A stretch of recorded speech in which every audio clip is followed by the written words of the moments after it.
पाकिस्तान को सबक सिखाने में भारत के बहादुर जवानों को और भारत की सेना को 22 मिनट भी नहीं लगे। पाकिस्तान के आतंकी कैंपों को तहस नहस कर दिया। प्रधानमंत्री मोदी जी ने यही कहा था कि पुलवामा में जिसने भी दुस्साहस किया उसको इसकी कीमत चुकानी पड़ेगी। और फिर आपने देखा होगा इस बार भी पाकिस्तान चिल्ला चिल्ला के अमेरिका के पास पहुंच गया था। भारत एक मोर्चे पर कई देशों से लड़ रहा था, कहीं तुर्की के द्वारा, कहीं चीन के द्वारा और कहीं दुनिया के अन्य देशों के द्वारा भी उसे सहायता दी जा रही थी।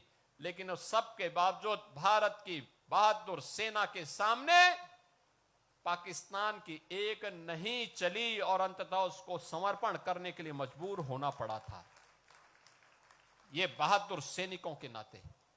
और इसलिए यूनिफॉर्म के प्रति सम्मान का भाव हर भारत का दायित्व बनता है, हर भारतवासी का दायित्व बनता है।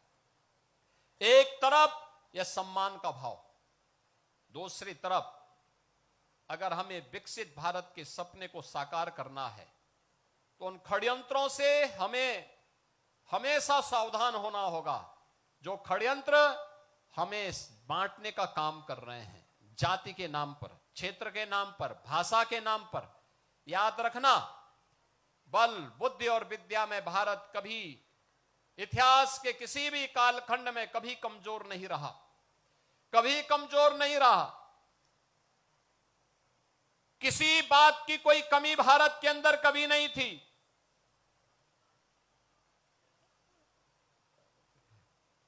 लेकिन जो लोग विकसित भारत नहीं चाहते, जो लोग समर्थ भारत नहीं चाहते, जो लोग सशक्त भारत नहीं चाहते, वे लोग भारत को जाति के नाम पर, क्षेत्र के नाम पर, भाषा के नाम पर, तमाम वादों के आधार पर बांट करके, सामाजिक ताने बाने को छिन्न भिन्न करके दुश्मन को प्रेरित और प्रोत्साहित करते हैं, दुश्मनों को प्रेरित और प्रोत्साहित करते हैं। उनकी सहानुभूति किसी गरीब के लिए नहीं है, उनकी सहानुभूति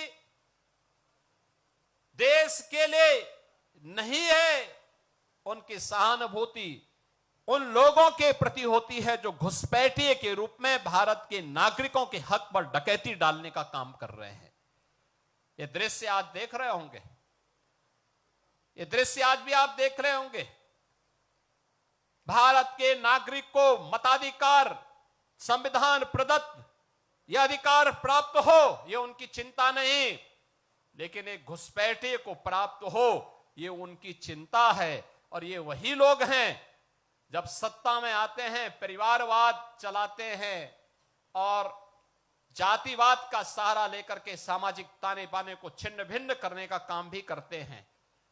याद रखना, इतिहास के किसी भी कालखंड में जब भी हम इस प्रकार की प्रवृत्ति के तत्वों के चंगुल में फंसे, भारत को इसकी बड़ी कीमत चुकानी पड़ी है, बड़ी कीमत चुकानी पड़ी है। क्यों विदेशी हमलावर भारत पर हावी होते गए?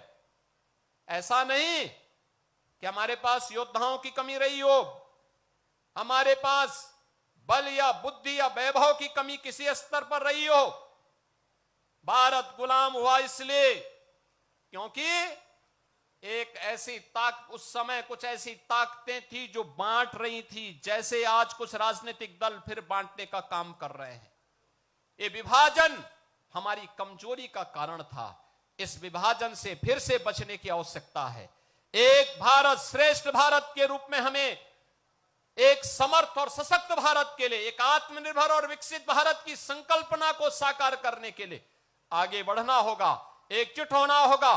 कारगिल विजय दिवस का संदेश यही है, जिन वीर सैनिकों ने अपना बलिदान दिया है उनकी प्रेरणा यही है कि हम एक भारत और श्रेष्ठ भारत के माध्यम से ही एक सशक्त और समर्थ भारत की परिकल्पना को साकार कर सकते हैं।